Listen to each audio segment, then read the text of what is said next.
Hi, welcome to Biohacking with Brittany, a podcast focused on holistic health, nutrition, biohacking, and more. I'm your host, Brittany Ford, registered holistic nutritionist and self-proclaimed biohacker. During the last 10 years, I've focused on healing my gut and hormonal issues through lifestyle changes, nutrition, and of course, biohacks. And now I teach others to do the same. I'm so excited you're joining me today, so let's dive right in.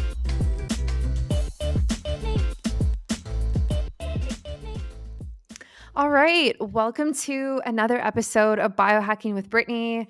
This one is going to be super fun, chill, but educational at the same time. I have a good friend of mine, a fellow female biohacker, Katie Moore, with me on the show today, otherwise known as Katie Type A. She is a YouTuber and a podcaster. She does consulting work and she's a biohacker. And I'm just so excited about this because it's really nice to just talk to another female biohacker. So, Katie, welcome. Oh, I could not agree enough about the, kind of getting biohackers together because I think we all kind of live in these like isolated regions, like in the world. Like I'm in Hawaii, you're in Canada. I've got friends in California, New York, and so it's just really great to get together and kind of just collab and talk about all the crazy things that we're doing in our life right now. Yes, I totally agree. I really want, future plan, Mm. create a female biohacking retreat in like Costa Rica. And then everyone who's into biohacking who identifies as a female can come and we can all actually meet in person. 100,000%. I have been thinking, like brainstorming on that idea since like before my channel started. I was just like, as I started to get into some more health and wellness products, I was like, who can I talk to about this? And like none of my Mhm. actual like close friends were doing it. My family still thinks I'm crazy. So I don't really have a ton of people. But the other thing too is like it would be not only great for like the collaboration and meeting people and talking about experiences, but even if you had like the opportunity to test out things, like that's what's so great about the Mm. the biohacking conference, right? Like you go and then they have all these crazy expensive machines you could never afford to buy yourself that you can try. And I love that. So absolutely sign me up. I think Yeah, that's a great idea. let's do it. Let's do it. And we can have all types of biohacking tech and who knows what else there. Maybe some ayahuasca. I don't I know. haven't done I'm, that yet. yeah. Me too. Me too. But it'd be such a trip. It'd be so cool. Yeah, literal trip. Yeah. Yeah. So, how did you I don't even think I know this story. Like, how did you first get into You biohacking? don't know this story because I haven't talked about it. Okay. This is so funny. It's like when I started my channel, I kind of went in creating more of this like hodgepodge of different videos on how to live your life healthier and better. And it wasn't until I think like maybe 3 or 4 months into making videos that I really switched over to product reviews. And then I realized there's been a huge gap in like the last 2 years of making videos where I've never really talked about my personal health journey. And Mm. I do have some plans to talk about it in the works, but it's complicated like most things in life. I was in my 20s and I started to develop brain fog and I had chronic stress that was absolutely debilitating to the point where like I had insomnia. I started taking sleeping aids.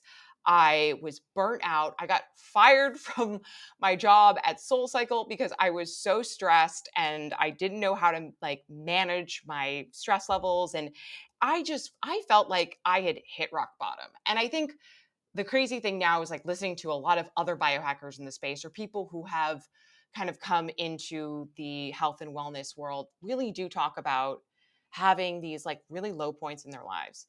Even Tony Robbins like was homeless and then, went through a huge struggle, and I went through my own kind of form of struggle for probably my mid to late 20s, a couple of years there.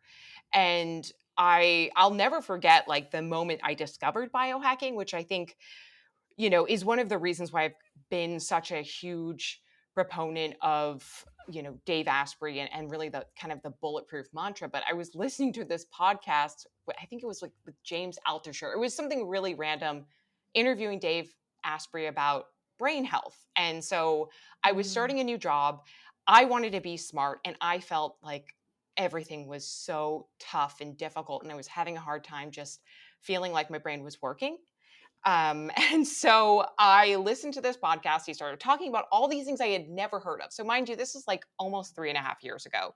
Nootropics, keto diet, like putting butter in your coffee. These things are totally normal to us now. We do them all the time. But at that point in my life when I was Mhm. still eating the quote unquote standard American diet and I didn't know anything about actually taking care of my health because I just listened to the doctors and that was it. I heard that podcast and I was like, you know what? I'm desperate. I need to change something in my life because whatever I'm doing is not working. And in that moment, my fiance and I both were like, let's just try it. And then we did, and it was hugely successful. And I feel like I've always kind of wanted Mm. that like limitless, like NZT 48 pill. And it certainly wasn't that. And I probably have spent thousands on supplements that I didn't need. But I think the point was that it was a rabbit hole, right? It was Mm. not just, oh, the bulletproof, roadmap changed my life. Absolutely not. It was the catalyst to get me thinking differently about my health. And so it was, a couple of years of then listening to all of these podcasts, basically consuming every single piece of content out there on biohacking, which there was not a lot out there at the time. Mhm. Like it was like Luke's story, Ben Greenfield, and Dave. But I listened to every episode and I started looking into other modalities, red light therapy, cold plunges, hot infrared saunas. And I just started to transform my life from that moment on. And then I did have a series of, you know, really difficult family things that happened to me. And I don't really like to talk about them per se, just because Mhm. it's hard. It still is emotional. But like I lost my dad a year Mhm. ago to ALS, and then my Mm. fiance lost his dad to cancer in November. And honestly, Brittany, like to see two men in their late 50s, early 60s just go like that, because Yeah. of health related issues that possibly could have been, not, obviously mitigated, but like maybe it wouldn't have been as severe or happened as quickly had they taken better care of their health way earlier on. And Mhm. so my mission from like those two experiences has really been, how do I inform people how to take better care of their health? How do I help them really understand the importance of taking, your biology into your own hands and whatever that looks like. And you can start small, and it's something, even just sleeping better, eating better, like meditating, doing those little pieces over time will actually have a huge result. It did for me. And so my that's really my mission, is just like, how can I help other people not have to go through what I went through? Mhm. Yeah, I'm really sorry to hear about that happening in your family. And I understand. I understand the attraction to optimal health.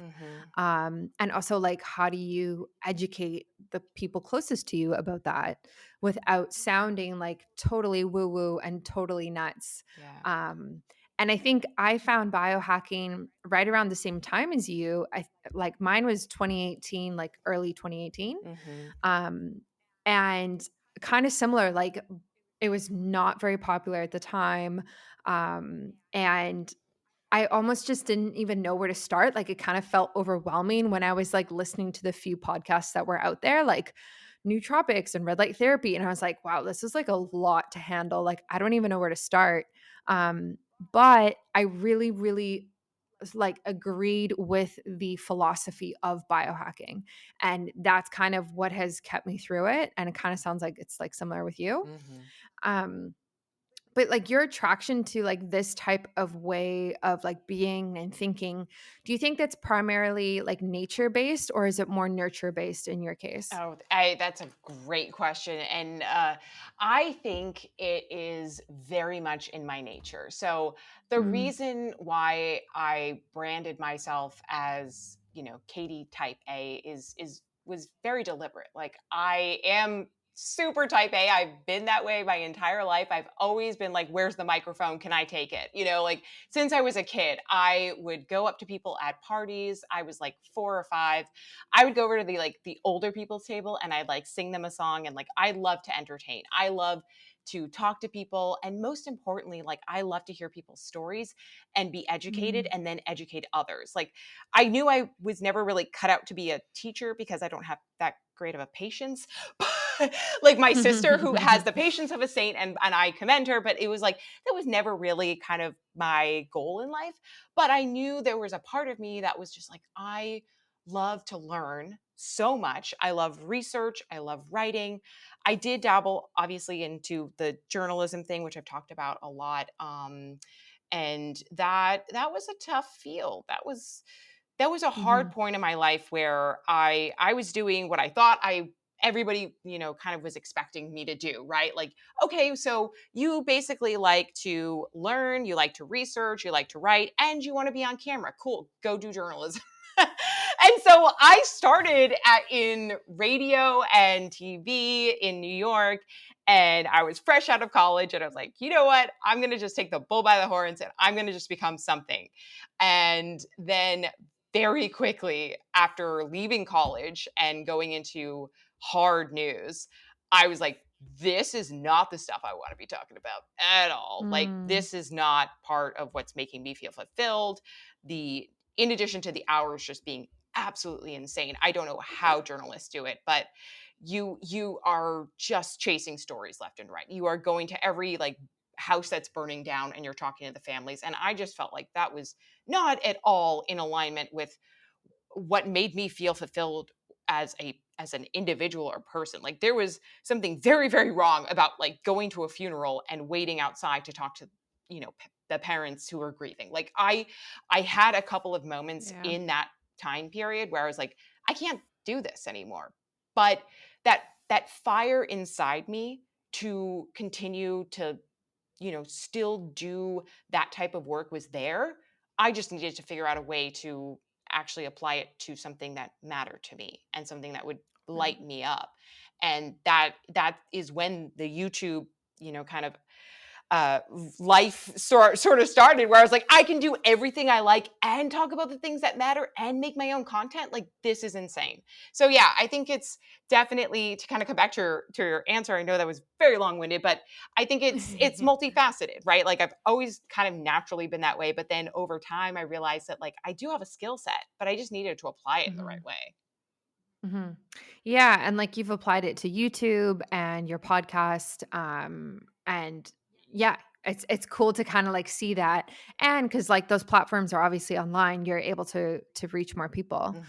Hmm. So, like, where do you go from here now? Like, you kind of took out of like, you left kind of the corporate world, and now Hmm. you're doing the biohacking thing, digital nomad, living in Hawaii, like, living the dream, honestly.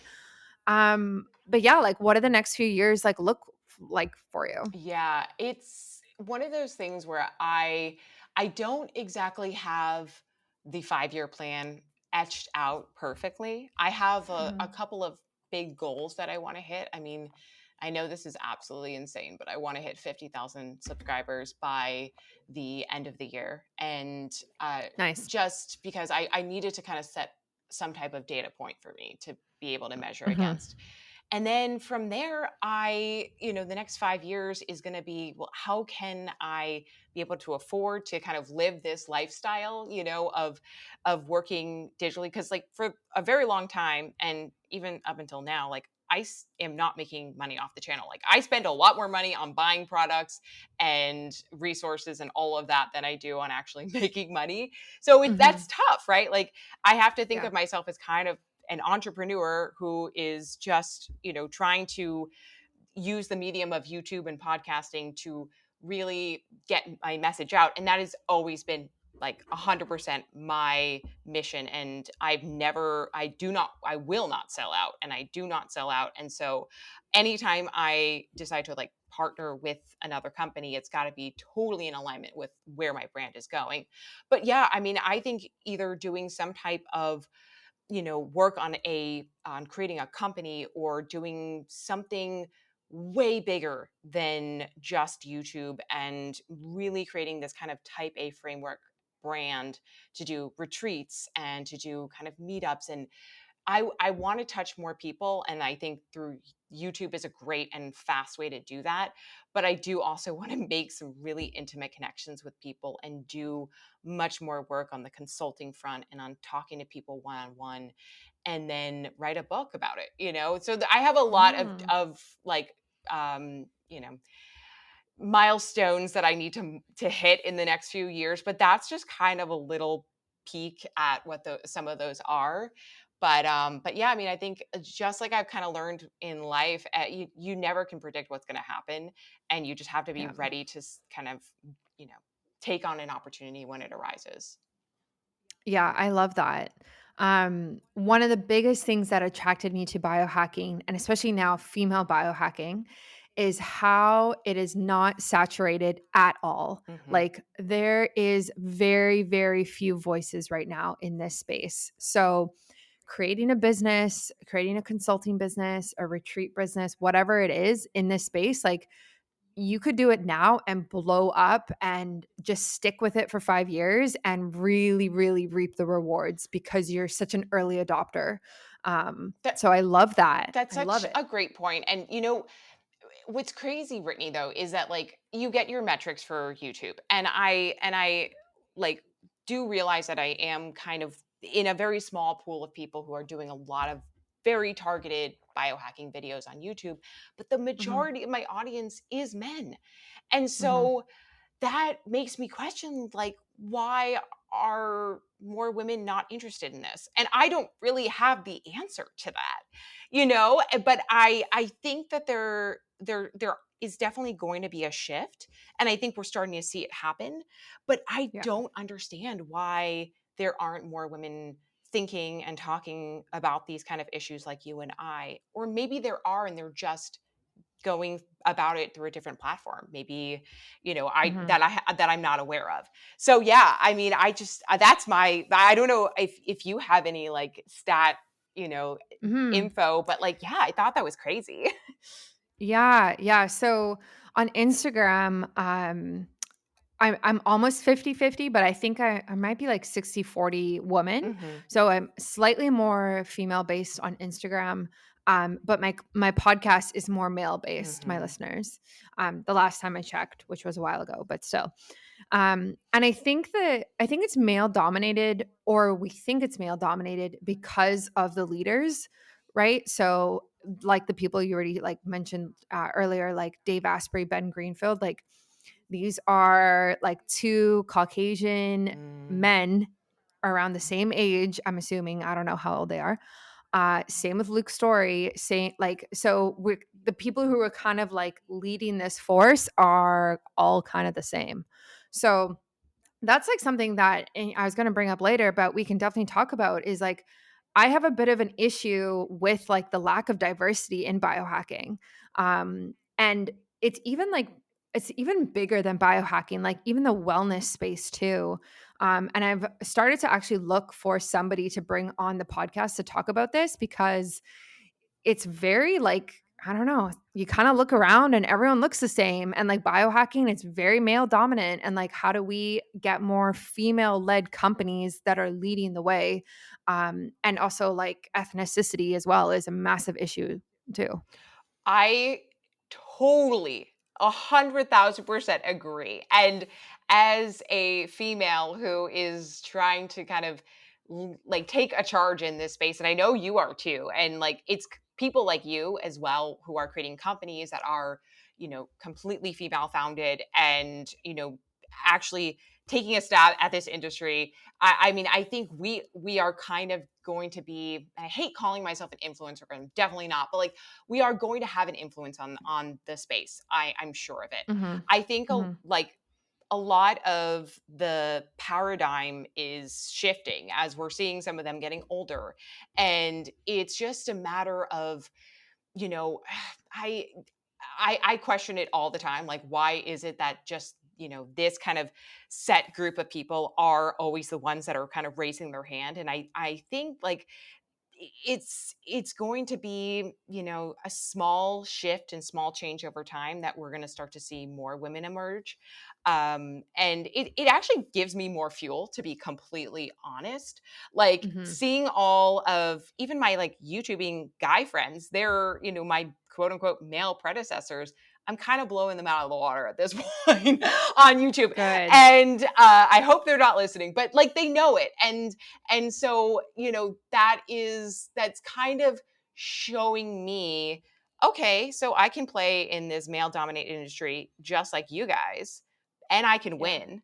And and it's all about like, nailing kind of these search terms and understanding like what people actually want to see. Because if you're producing content that's good and you're actually you care about what you're doing and you've got a passion about it and you are smart and you're educated, like you are, I believe that you will win in this space. It's just it Mhm. might not happen overnight. But I Yeah. I certainly believe that even like in the space of YouTube or in the space of media, it is always kind of had this male dominated ethos to Mm. it. So Mhm. that needs to change. And I'm really hoping that we're going to see something in the next 3 to 5 years where either more companies that are women driven start to emerge and really just kind of knock things out of the water, or more women start to emerge in the media space, like Yeah. Biohacking Brittany, and like Yeah. myself, who are really, people that they can turn to because they believe us and because we do our research and we are informed and going to educate people in the way that they want to be educated. Yeah, I totally agree. Um, and kind of like what I said earlier, like one of the reasons I was attracted to biohacking in the beginning was because of the lack of females. So, from a business perspective, I knew that if I got in early and created something, and even the same with like MFEs right now, like if I get in early and I am the only person doing this or the only female or like one of the only, like this is going to benefit my career. And I will be able to impact more people and help more people faster compared to placing myself in type of like a wellness or like just nutrition, which is so saturated with women, right? Like, so I mean, it's good and it's bad at the same time, but I really, really I want to see females. Like I want to see females that I can look up to who are 10 years ahead of me in their biohacking career. And right now, like I don't really see anybody like that. Like everyone who I know who's a female in biohacking is pretty much around the same spot that I am, maybe a few years ahead in Hmm. terms of career, like not age or anything. Um, so I want to see the leaders. Like I want to see the leaders who are in their 50s, in their 60s, whatever. So like they have all of that experience. But anyway, that's my kind of like thing I'm thinking about No, I love lately. it, and I agree, and I think, like, there are definitely like, I follow some women who do some aspect, like 1 or 2 Mm, aspects of the biohacking. So, for example, a great person, is like Amy Killen. So she is part of Docere Clinics, and she does, like, peptides and stem cells and all that kinda stuff, and, mhm, she's also in the sort of like Dave Asprey sphere. So she's actually somebody that gets a lot of press. She's always on a lot of summits. JJ Version is very similar. yeah. So there are definitely some of them, but they're much like not much older, but they're definitely a couple of years our senior. And you're Mhm, not getting kind of these fresh-faced younger biohacking females right now mhm, talking about this kind of stuff in a larger platform, right? So mhm, yeah, I mean, it's funny because that when you just said that, like, it brought me back to when I first started YouTube, and I was actually really scared because I was looking at just the overall competition on YouTube, and I was like, I can't compete in this market. But there was one particular content creator who is a photographer and also a kind of male dominated niche, but her name is Lizzie Pierce, and she made this great video where she said like, I basically want to be the woman that girls can look up to and believe that if they have that power to do it, they're going to do it. They're going to step Mhm. up, and they're, going to basically embrace who they are, female or not, and just produce great content. And so at the end of the day, yes, these are definitely big issues and they certainly do need to be talked about, but it does not take me away from focusing on what my mission is, and that is to produce Yeah. the best quality content I can. And if you're a man or you're a woman or somewhere in between, like, I don't care. I just want to be able to hopefully resonate with somebody out there. And my mission has always been like, if I can just touch one person, and one person does, like, changes their sleep, and that ends up changing the trajectory of their life because they sort of go down that rabbit hole like me, then my mission has been fulfilled. Yeah. I love that. And I think you're totally right. And I think where I like what I would like to see soon, and I don't know if this will actually happen, but I would love to actually see these male leaders talking about this. Mm, Like, not talking about female health, which they do, mhm. which is totally fine, but actually addressing the issue of lack of diversity in the space. Um, like, where is that discussion? And they have access to like all types of experts, right? And I just haven't seen it. I haven't seen this conversation in public. I haven't seen it on a podcast. I haven't seen it anywhere. But that's kind of what I'm looking for. So maybe if I ever meet Dave, which I'm sure I will, because I live close to him, I'm gonna ask him, Yes, you see should. You should just like see go, what he says. yeah, go to the new like biohacking lab that's like in Victoria and just like Yeah, wait there until he gets there and you're like, okay, I've got a yeah, question for you. Been thinking about this for about 3.5 years. yeah. Oh my gosh, Can you so imagine? funny. I mean, And hey, I'll the next yeah. biohacking conference, like maybe you could be part of the summit that talks about this. Yeah, and I'll just get somebody to record him, like, almost like paparazzi showing up, like, with a microphone in his face. Oh my God, this is totally gonna go viral. It would be, oh man, probably not the best way to start our our Mm, our friendship. yeah, I know. It's like, okay, well, that's one way to get famous. Yeah, yeah, oh my god, But hilarious. it's a great point, and I would love to know their honest thoughts, like off the cuff, Yes, and maybe yes, even in a non-formal setting. Like I say, I joke the biohacking conference, but it's going to be so vetted, and it's going to be like everyone has a script. Like mhm, I want to see the unscripted version of somebody sitting down and just saying, "Okay, ask me anything." And I think mhm, if there's an opportunity for Dave to do like an Instagram live, ask me anything. I think that would be a great kind of time to see him, what he mhm. really has to say without preparing anything ahead of time. Mhm. Yeah, the one time that I did talk to him about it was in his Facebook group, and he said that most of his followers on Instagram were female, I think it was. And like that was his response to it, which is fine, but like it's not about like the followers or the people interested in biohacking. It's about the leaders and the female-led companies in biohacking that are not really there right now. Absolutely. And we Um, all know that Instagram is kind of, more female dominated anyway. So that's not yeah. really proving anything, Yeah. because the same thing with my statistics, it's like many more females are on that platform, which is also a great impetus for me to be like, okay, cool. Well, knowing that, then that should be a great Mhm. outlet for me to start building. It's just taken me a long time to get, you know, above water with that because it's Mhm. such a saturated industry or the Yes. platform. Platform, yeah. So maybe Clubhouse is a good place. And you kind of Yeah. inspired me to get back on there. I think we should start like a women biohacking chat room or something. Yeah. Yeah, there is one already, that I'm a part of, and I would love for you to join. Yeah. It's on, Wednesdays at 9 a.m. PST, and I can definitely invite you to that because that would be amazing. But moving forward, what biohacks are you wanting to try that you haven't tried yet? Oh my God, there are so many. Well, first off, I really, really want to do like stem cell therapy, but that is Oh my so expensive. gosh. I do not have the capital for that right now.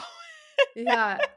But I've got a lot of like joint pain that has really taken its toll over the years. I'm in my early 30s. But I've been really active, and so I've heard about all these people who have done stem cells, and it's really helped with mobility.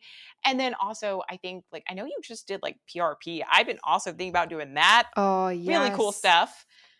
So, Yeah. that's on my list. I definitely wanna do more in the way of, like, PMFs, because Mm. I have tried there was, like, this one amazing, but it was, like, $100,000, like, machine at Bulletproof Labs that is called, like, the Pulse Centers, and it was the most intense couple of minutes laying on it, because, you're feeling the, uh pulsed electromagnetic frequencies all throughout your body. And it basically is like targeting sources of inflammation. So you feel it, and then you walk off and you're like, wow, that was insane. I can't believe that just happened. And so I'd love to get my hands on something like that to really fully test and understand like how long it works, like what is the mechanism of action.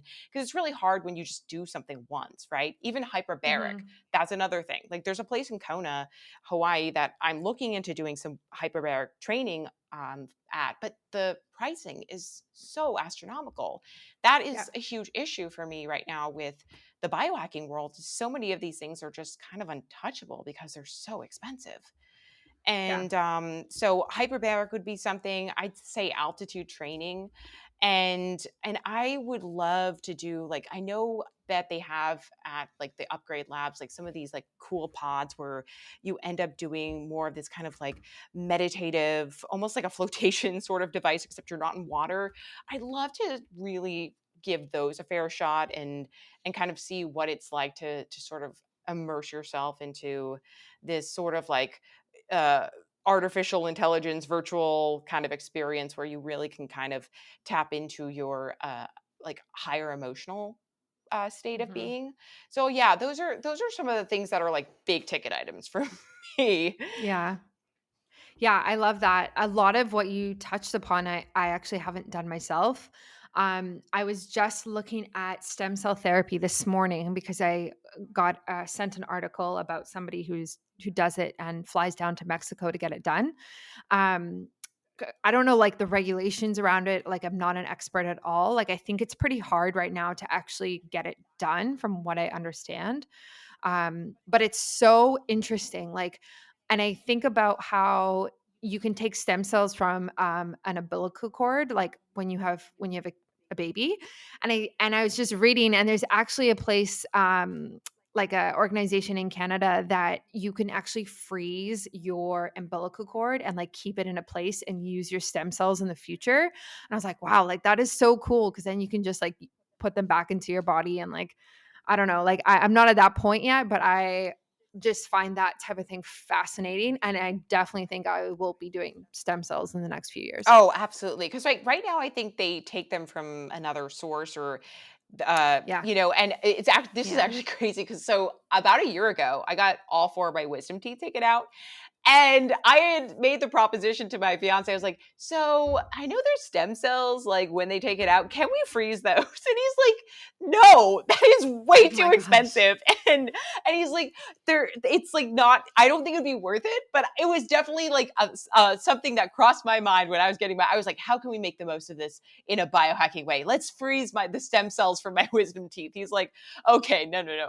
We're gonna hold off on stem cell issue for a couple more years, and hopefully by then it'll become a little bit more economically feasible too, because Hmm. with a lot of these things the cost is going to come down over time. Right now Yeah. it's like everything that's hot and new is super expensive, and that is one of the things that makes this hobby, so to speak, challenging too. I want to pause this episode briefly to talk to you about emphies. So, if you've been following me for a while now, you know that this is something that I have really been pouring myself into, to develop for you.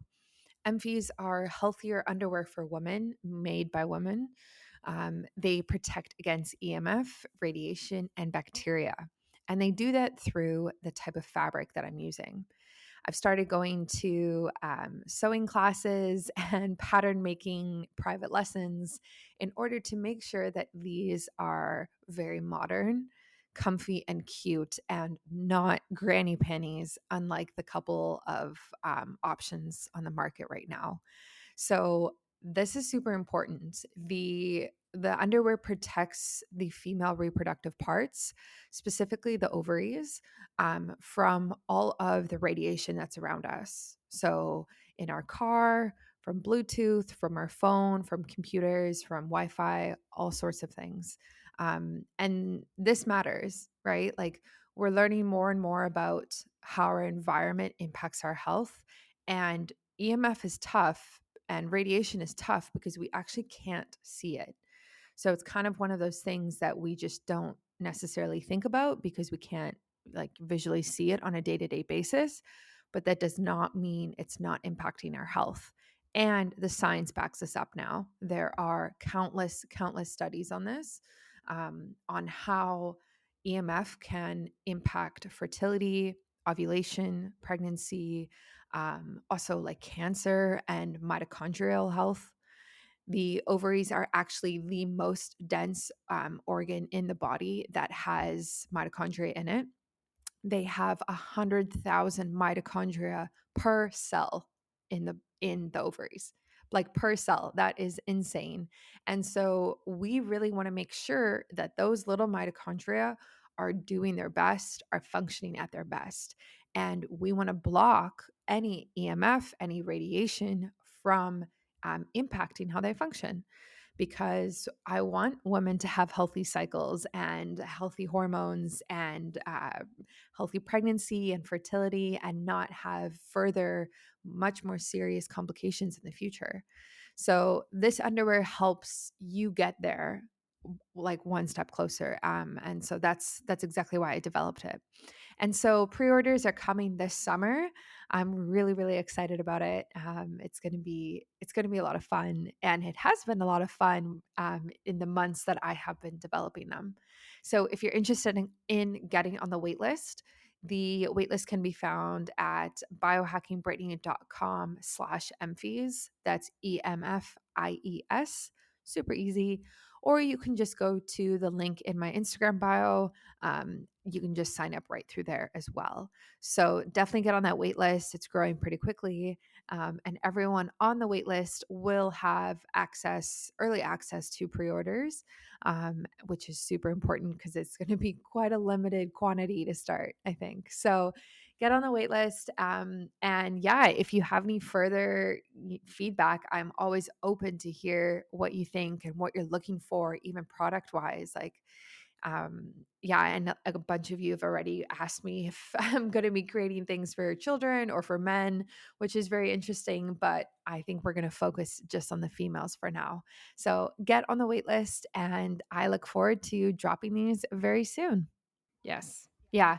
No, it's totally like that. Like when I first started biohacking a few years ago, red light therapy was so expensive. Like the devices, there was only really one company that was out there, and that was Juve that was doing Mhm. it.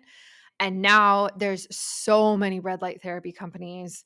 And like same with nootropics, like so it just takes time for it to kind of like spread, and then the price goes down. And it becomes more accessible to people, which is super important. But it's going to be harder with something like stem cell therapy.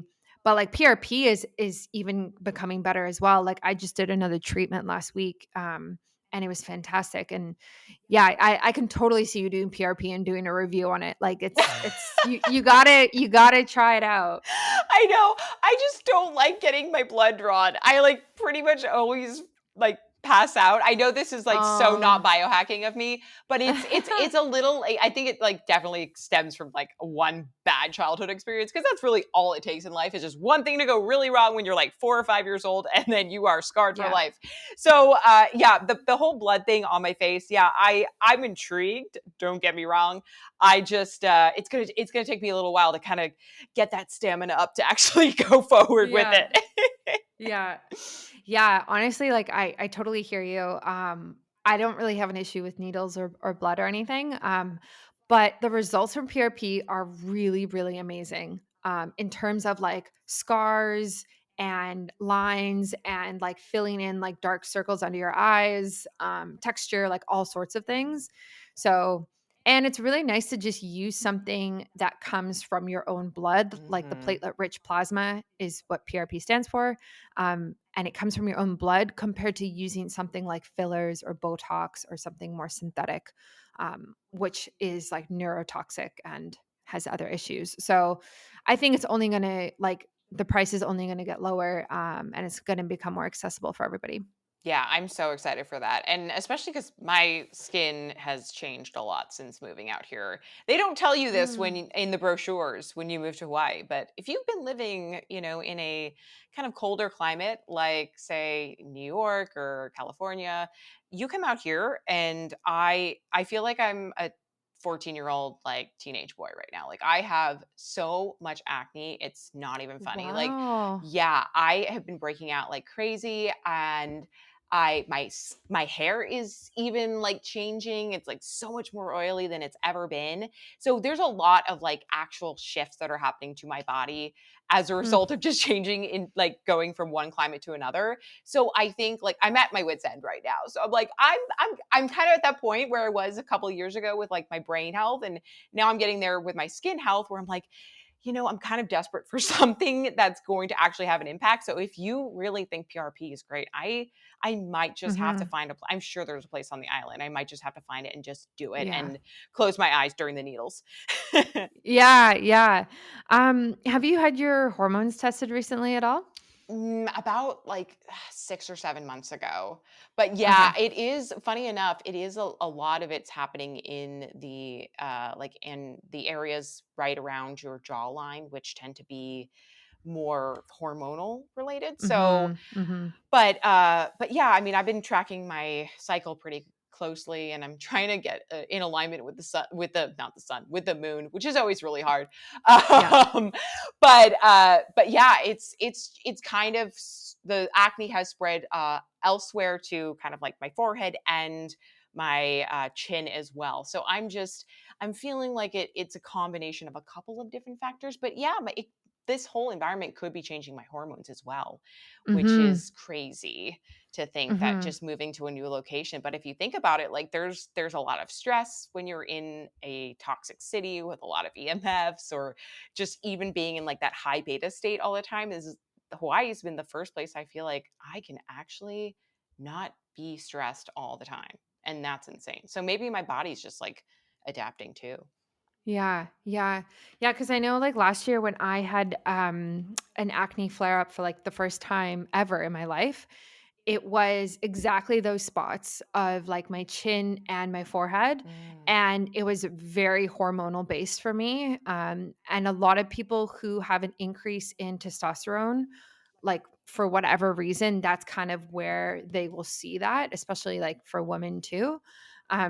So if it kinda, like, persists over the next few months, like, I'd recommend getting your hormones tested again and, like, compare them to your first results and see if, like, things have kind of shifted. Yeah, and I've also been taking a DHA supplement recently. Oh, that's And why. now I'm like starting to Oh, question everything. And yeah, that's okay, cool. What, just out of curiosity, and yeah. you can also just like email me later if we don't want to like talk about brand Mhm, names, but like where do you normally get your hormone panels done? Because I usually go through this company Wellness FX, but I do like a whole blood panel, and they don't mhm. have that out here right now. So I was thinking about doing one of those mail-in kits. Yeah, so I've done it in a few different ways. I've done it through, like, a traditional doctor, I've done it through a naturopath, I've done it through a company called Inside Tracker. Mm. And I have a discount code with them if you want it. It's Biohacking Brittany. And they do like nutrients and hormones. It's quite pricey, but it's really, really in depth. But you could also do like Everlywell, which has a bunch of tests, and you can kind of choose like hormonal, like female hormonal panel. You can get your thyroid tested, all sorts of things. So Everlywell is probably the best like international one, I would say. Okay. Yeah, Hmm. but the Inside Tracker, I you are like one of like 4 people I've heard in the last week talking about it. And so I'm really curious. Yeah, I'll take a look and kind of see what they have to offer. I think that could maybe be a really great video review too, just to kind of talk about the Yeah. differences between these. Because there is no Mm. like clear cut, like this is the best service or this is the Yeah. best, bang for your buck with these kind of, they're very much like you just have to kind of know people and ask them about their experiences. But Mhm. I've done Everly Well in the past for other, health related tests, but I haven't done my hormones with them. Mhm. So I'm gonna look and see kind of the differences, and then yeah, I think maybe video review coming soon. Do it, do it. Yeah. But I honestly, I bet you your DHEA supplement is producing this because, like, as you know, it's a precursor to either Hmm. testosterone or estrogen. And so, because of my skin flare up last year, I'm so careful not to have that in supplements. And in so many nootropics, it's actually added. So I have to be so careful of like which ones I take and which ones I don't because I don't want to be producing more hormones and like throwing everything off. Yeah, and I think like that was also one of the issues was just like there are sometimes DHA in some of your like uh standard multivitamins too and I think I Yes. might have Yeah. just been overdoing it because I have a separate supplement that I was taking and I'm going to now definitely like not take that for a little bit and see what happens, but I'm also going to Mhm. have to go through my cabinet and just make sure it's not in anything else because those Yeah. sometimes, in some of these like uh 100 ingredient like supplements that you take, like you never know how much you're actually getting of one thing, and sometimes it's the dose that makes the poison, right? It's not like you don't need at any of it, it's just like you have too much already and your body doesn't need any more, so just stop taking this. Yeah. Yeah. Take a break and like Take a kind of break. adjust and see. So are there any biohacks that you've tried that you didn't love? Like I get this question a lot when I go Mm. on people's podcasts. And I kind of have a few that I always talk about, but I'm so curious for to hear like your answer. Yeah, I have I've tried a lot of things that I have maybe like not loved, but after I do my review, like I never pick them up again. Oh my gosh. That's probably a clear-cut sign that the thing is really not working. And Mm, so like for instance, I'm trying to think back. I've done so many like reviews. I think a lot of the supplements that I've done, I have a really hard time just if I don't feel like the supplement is really working and I'm pretty intuitive on how I'm feeling every day. So I was taking this like one brand's like nootropics called Find My Formula and I just was like not feeling it. And so I looked at all the ingredients. I was like, okay, but I'm probably getting most of these things in food anyway. Like I get choline from eggs and so I just like I threw that out. I was like, I'm done with this. I had this one product, which this is probably a little controversial, but whatever. I don't care. Like it's called the Happy, and yeah, I have it. you have it. Okay, yeah. Yeah. So I just don't think it worked for me, and I'm not saying that it doesn't work for everyone. I'm just saying that maybe my sensitivity to the frequencies that they use is just, it was much lower than maybe Mhm. somebody else. And so, funny thing though is I didn't throw it out. I brought it with me here because I thought maybe I just was living in an EMF soup in California and Mm, therefore the frequencies just weren't affecting me in the same way. And so maybe if I move to when we move to Hawaii, I will feel it. Well, I've tried it for a couple of weeks now. It's still not working. So mhm. I think that like maybe the technology is there to an extent, but I think some of these companies, the problem is that they're trying to brand it too big. They're trying to make this sound like a cure all for everything and it's going to work for everyone. It's Mhm. not the case. Like there were very few things aside from like my 8 sleep cooling mattress pad, my Aura ring that I'm like I cannot live without these things because they have such Right. a huge impact on my life and quality of life.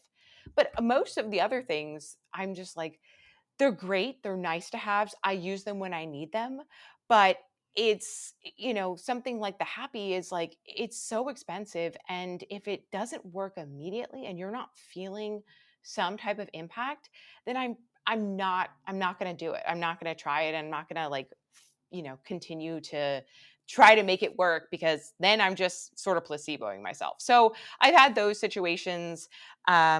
there's definitely things that I just kind of use very infrequently because I haven't made them more of a priority or more of a habit.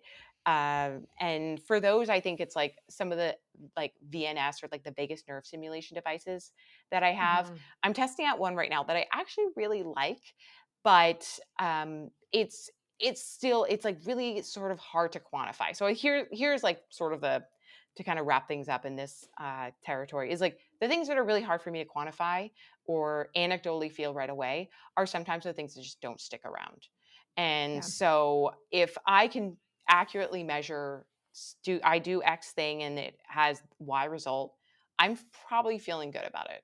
If I Mhm. can't measure it or, and I'm not saying don't do things that don't make you feel good. That's not at all.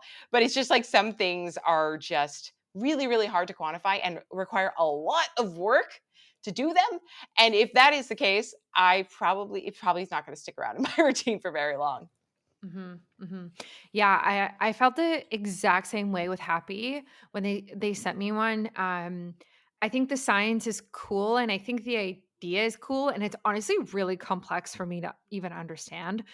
Um, I sent their articles to 4 of my best scientific, like, analyzing friends, including, like, somebody who works is, like, a physicist, and he was like, yeah, "I don't get this." yeah. Oh my gosh, yeah. So even like when I've used it, I haven't noticed a difference either. Um, And I'm the same way, like, I just have a hard time bringing in these biohacks that require, something to be charged, something to be timed, and another app on my phone, and I just if I don't see the benefit, it's exactly like you said, if I don't see the benefit right away or by the end of the session, like, I'm not gonna use it again. Like, it's just how it goes, or maybe I'll try it a few times, but yeah, there's a lot like that. And honestly, like even red light therapy, like I kind of go back and forth on this. Like I'll go through months of using it every day and then I'll go for like 8 months without using my device because I'm like I don't even know what it's doing. Like I don't see a difference in my skin. I don't see a difference in my energy. Like I don't feel any different. How much EMF is this like emitting right onto my face? Like I don't know. I'm not going to use it. So yeah, it's pretty controversial, but yeah. I actually I can't believe I forgot about the red light thing. Probably because it's one of those things that I too have had a very similar relationship. In fact, I basically use my red light just to like have red in the house in the morning when I'm like getting ready because I usually wake up at like Mm, 5. And so rather than turn on like all the bright white fluorescent lights in my room, I'm just yeah. like, okay, cool. I have this red light panel. I'm just going to turn it on and like illuminate part of my kitchen. So I don't actually like use it for its therapeutic benefits anymore because Yeah. I didn't Yeah. feel it either. But then I was like, well, I don't like it's past its warranty, so I might as well get some use out of Yeah. it. Yeah. But yeah, Oh, that's funny. I feel like sometimes I just put it on me and I'm like, is this actually working? Yeah. Or should I just go out in the sun? Right. And that's also the other thing. It's like if you can just get it Mm, naturally, yeah. right? It's great for like red light is a great example of like if you live in a place where you are literally like it's dark for months at a time, like New York. This could be maybe helpful for like Yeah. seasonal affective disorder. But like I have so much sunshine, I don't even know what to do with it. So Oh my god.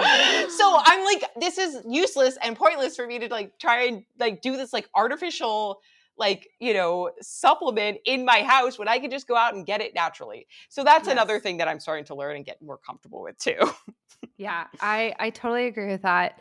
Um, and yeah, I just like I respect that. So, are there biohacks or like technologies that you use, frequently that do really work for you and you like swear by, like other than like the Aura Ring, which is like an obvious one, but like yeah, Yeah, absolutely. And I have like really like coming out here and kind of moving into this new space and being very like picky about what biohacks we actually brought here. I have now mm, created this like sort of sanctuary, like my little biohacking patio outside.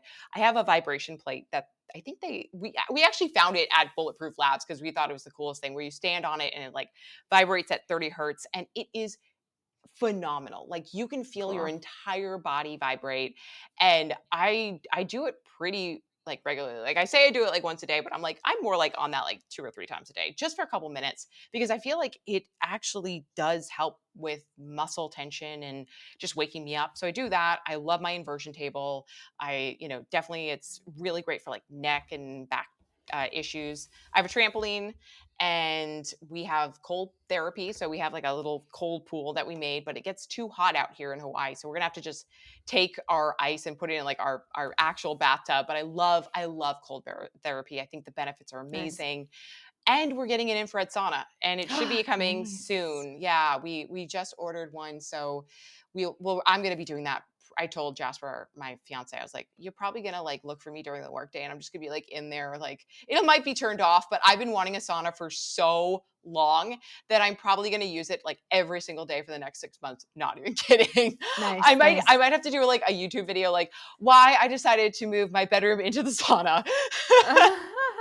But yeah, so those are kind of some of like the bigger ticket items. Obviously, I had mentioned before, like the 8 sleep is fantastic. I can't imagine like living in an environment that is as hot as Hawaii and only relying on AC because the having a cooling mattress pad was just a game changer. Oh, And I have like all this sleep data from like the month that we were out here when we didn't have it and we didn't have AC. And it was like I maybe got 5 minutes of REM sleep. And ooh, I was like, why?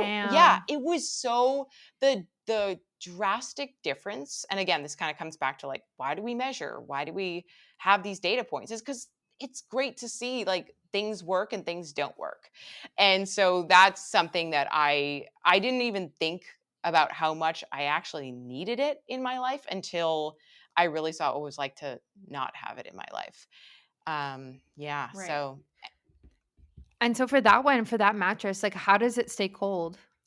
they actually have this cool little like pod that you fill up with water, and it takes like a Oh, ton okay. of water. Like we used to have the chili pad, and we would have to frequently fill that one up. But the 8 pod actually gets like I want to say like a week, and then it has these like kind of tubes that run behind your mattress, and then there's this like beautiful mesh fabric that it's woven into, so you don't actually feel the water underneath because that would be weird, and I really don't like the idea of a waterbed.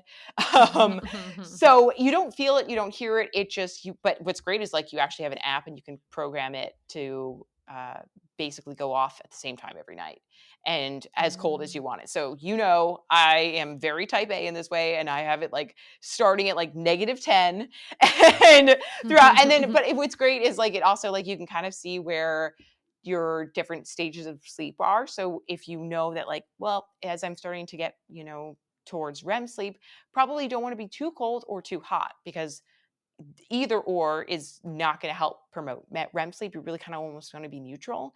So that's why I usually end my night somewhere around a neutral setting. And then I like to wake up a little bit colder. So it'll actually, there's like a vibration and a thermal alarm built in.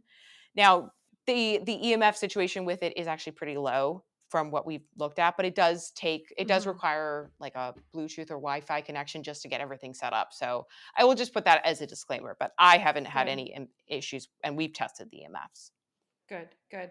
That was my first thing I was thinking about. I was like, how is this keeping you cold? And is Hmm. it plugged in or is it like what is it doing? Because that would be really bad just to like sleep on something super like electronic like that. Right.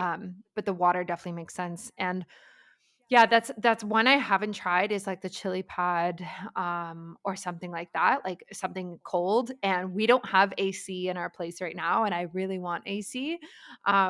It's not really a popular thing in Vancouver because like it doesn't get that hot, but in the last like 4 or 5 years, kind of like with climate change and everything that's going on, it has been getting really hot. And so now kind of like the buildings are kind of catching up. Anyway, so it's not very common to find AC here.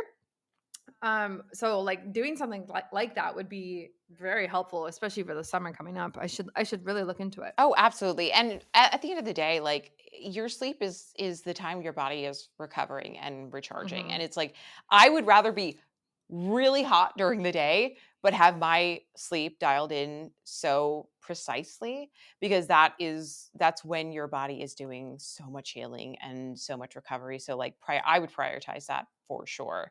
And yeah, Yeah. chili pad is a great place to start. They have I think they have another thing like the Uller. There's so many now on the market, but yeah, I mean, the only ones I'd ever tested were chili pad and 8 sleep, and I just like the programmability of the 8 sleep. I think there's something nice about just setting and forgetting things.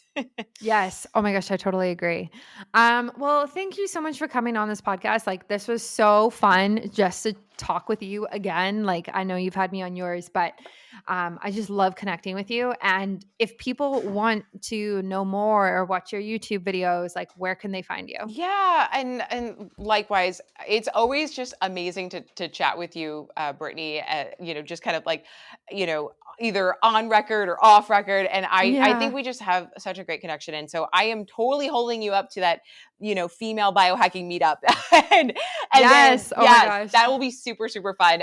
But yes, where folks can find me is very easy. Just Katie type A on my YouTube channel. And I also have a podcast called Beauty and the Biohacker. I co-host with Rachel Varga. You can find me there. I'm on Instagram at Katie Type A, all one word. And then, yeah, my website is also the same thing as my name.com. So you can go and hit me up there. And yeah, I'm always, always down to chat, especially like, more females that want to come on, more men. Like, I don't care. I'm happy to talk to anybody. But yeah, I really like this idea of doing kind of like a female biohacking meetup. So if you're interested, just hit me up, hit Brittany up, and we'll try to get something going in the next year. Yeah. Yeah, that would be really epic. Future plans I think are being made right now. You heard it here first, folks. Yes, we're not manifesting it, we're femifesting it. We're manifesting it. Yes. Oh my gosh, I love that. I did not make it up. My friend Kyle did, so I got to give credit where credit's due. But yeah, I heard that once, and I was like, oh, that's cute. I like that. I'm going to use that sometime. So that was a perfect Yes. example of using that. Perfect. Okay. Well, I will put all of that in the show notes and on my website so people can find you. And thanks again for coming on. This was so awesome. Right back at you, girl. Thank you so much.